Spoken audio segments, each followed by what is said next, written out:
the shelters were in such disarray that they needed to get rehab and refixed. They're actually a poor representation of what RIPTA wants to be.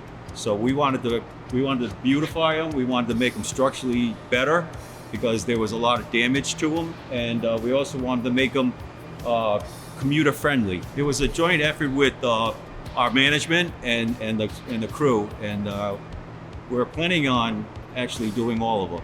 There are 315 of them of this type, which need to be redone. So it's an ambitious project. We had to pretty much sand them all down to bare metal because most of the paint was just flaking right off. And then it was just cleaning it up.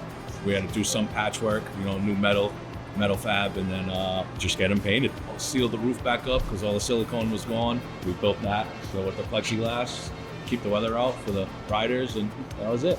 Yeah, they also purchased a sandblaster for us, so we'll be sandblasting from here on in, which is going to save a lot of time. We're really impressed the way it came out. Yeah, we like the paint, we like everything about it. We've learned a lot, so from here on in, we're going to do much better, much faster, and yeah, we're looking forward to it.